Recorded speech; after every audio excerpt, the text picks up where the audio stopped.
Assalamualaikum warahmatullahi wabarakatuh. Perkenalkan, nama saya Lailatul Mukarramah dari Prodi S1 Teknik Elektro dengan NIM 2110709. Pada video kali ini, saya akan menjelaskan mengenai panduan penggunaan aplikasi osiloskop simulator yang saya gunakan. Selain itu juga saya akan menjelaskan bagaimana cara mengukur tegangan, frekuensi, dan juga beda fase pada aplikasi osiloskop simulator yang saya gunakan. Jadi tampilan aplikasinya tuh kayak gini, terus kayak gini isinya tuh. Oke, langsung aja, mari kita langsung ke aplikasinya. Oke, jadi ini merupakan tampilan dari aplikasi osiloskop simulatornya. Nah, jadi di aplikasi ini terdapat atau tersedia beberapa fitur seperti offset, ada fall per diff, ada time per diff, ada X offset. Nah, lalu apa sih fungsi dari fitur-fitur tersebut? Nah, jadi yang pertama nih, Y offset. Y offset ini berfungsi untuk mengatur posisi gelombang pada arah sumbu Y. Jadi kita bisa mengaturnya ke bawah atau ke atas gitu ya, ditempatkan supaya enaknya gimana supaya gelombang itu bisa terlihat dengan jelas.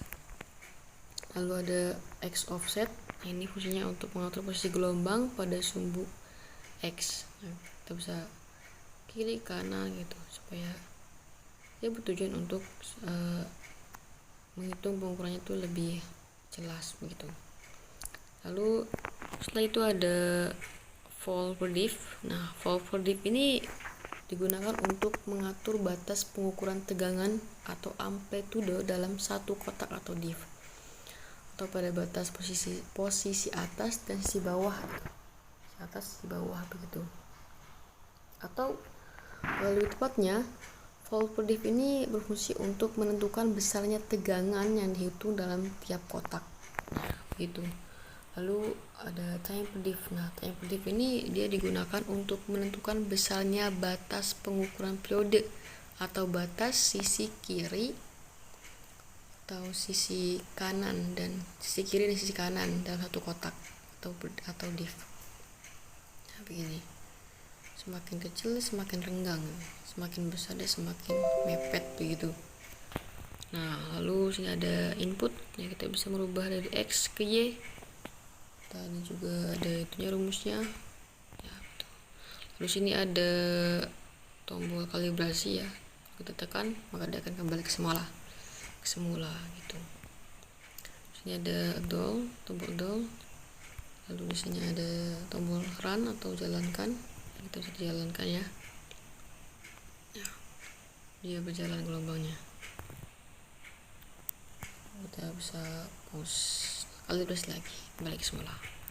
Nah, setelah mengetahui tentang bagaimana cara penggunaan dari aplikasi osiloskop simulator ini, maka selanjutnya kita akan mengukur tegangan.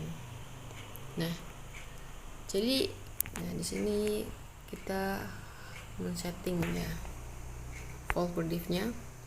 Oke, kita setting fall per diff-nya berapa. Oke, 16 saja. Baik, 16. Lalu untuk time per diff-nya kita atur mungkin 0,10 saja ya. Kita paskan, ini sudah pas ya. Ya, oke, sip. Oke, jadi pada osiloskop itu ada yang namanya tegangan puncak dan ada yang namanya tegangan puncak ke puncak. Nah, kalau tegangan puncak itu ya dari sini nih, dari sini ke sini, atau dari atas sini ke sini. Itu dinamakan tegangan puncak. Lalu kalau tegangan puncak ke puncak itu dia dari sini ke sini, dari puncak atas ke puncak bawahnya gitu. Lalu bagaimana cara untuk mengukur tegangan pada osiloskop? Yaitu dengan cara mengkalikan jumlah kotak, banyaknya kotak vertikal dengan fall per diff. Nah, ini nih. Nah, jadi jumlah vertikal ya, kotak vertikal berarti kotak yang seperti ini, yang kayak ini. Jadi untuk menghitung tegangan puncak itu sama dengan banyaknya jumlah kotak vertikal dikali volt per diff ya. Jadi mari kita hitung ini berapa jumlah kotaknya, ada 1, 2. Nah berarti untuk menghitung tegangan puncak sama dengan 2 dikali nilai volt per diff. Nilai volt per diff ini sama dengan 16. Nah berarti 2 dikali 16. Jadi 2 dikali 16 sama dengan 32. Lalu kalau untuk menghitung tegangan puncak ke puncak, yaitu dengan cara 2 dikali tegangan puncak. Nah ini kan tegangan puncaknya sama dengan 32. Berarti untuk mengetahui tegangan puncak ke puncak sama dengan 2 dikali 32, yaitu sama dengan 64. Nah, lalu setelah mengukur tegangan, maka kita akan mengukur frekuensi. Nah, bagaimana cara mengukur frekuensi? Untuk mengukur frekuensi, untuk mengetahui nilai frekuensi, maka kita terlebih dahulu harus mengetahui nilai dari periode. Nah, karena rumus dari frekuensi itu sama dengan 1 per T atau 1 per periode. Nah, untuk mengetahui periode yaitu dengan cara mengkalikan banyaknya jumlah kotak horizontal dengan T per diff atau time per diff. Nah, di sini kita sudah men-setting time per diff-nya itu sama dengan 0,10. Nah, kalau untuk kotaknya yaitu jadi untuk menghitung periode itu sama dengan banyaknya jumlah kotak horizontal pada satu gelombang gitu. Nah, satu gelombang itu kan terdiri dari satu bukit dan satu lembah ya kan. Jadi dari sini ke sini nih, ini ada berapa kotaknya? Ya, kita hitung ada berapa? Ada 1, 2, ada 2 ya. Nah berarti untuk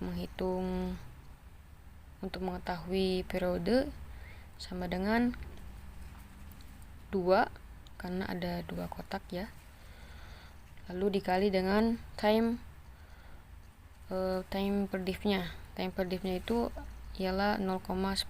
Berarti 2 dikali 0,10 sama dengan 0,2. Nah, kita udah mengetahui nih periodenya segini. Periodenya sama dengan 0,2. Nah, sekarang untuk mengetahui frekuensi itu sama dengan 1 per T. Maka 1 karena T-nya 0,2 jadi 1 per 0,2. Maka kita akan dapatkan hasil dari frekuensi yaitu sama dengan 5 Hz. Nah, setelah menghitung frekuensi, kita akan menghitung beda fase. Tapi kan untuk menghitung beda fase itu maka dibutuhkan 2 gelombang gitu. Jadi kalau gelombangnya cuma 1 maka tidak ada beda fase. Pada osiloskop simulator ini, pada aplikasi osiloskop ini kebetulan tidak terdapat 2 gelombang karena biasanya pada osiloskop yang sungguhannya itu, yang the real osiloskop itu ada channel 1 dan channel 2 sebenarnya. Jadi bisa ada 2 gelombang. Tapi pada simulasi ini dia nggak ada gitu. Jadi untuk menghitung beda fase kita tidak bisa melakukannya di sini. Adapun jadi kita tidak bisa melakukan pengukuran untuk beda fase karena pengukuran beda fase itu hanya akan terjadi apabila terdapat 2 gelombang gitu. Karena beda fase itu adalah hasil pengukuran antara 2 gelombang itu. Tapi umumnya dalam analisa rangkaian AC, gelombang tegangan dari sumber dayanya digunakan sebagai referensi fasenya gitu. Biasanya nilai sumber tegangannya dinyatakan sebagai XX volt pada 0 derajat. Nah, jadi tegangan atau arus lainnya dalam rangkaian itu akan memiliki beda fase yang diukur relatif terhadap fase sumber tegangan tersebut, begitu. Jadi ya, untuk pada simulator ini kita tidak bisa melakukan pengukuran untuk beda fase. Oke.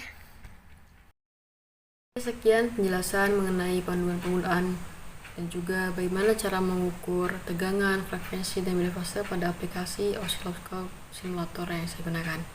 Sekian, terima kasih. Wassalamualaikum warahmatullahi wabarakatuh.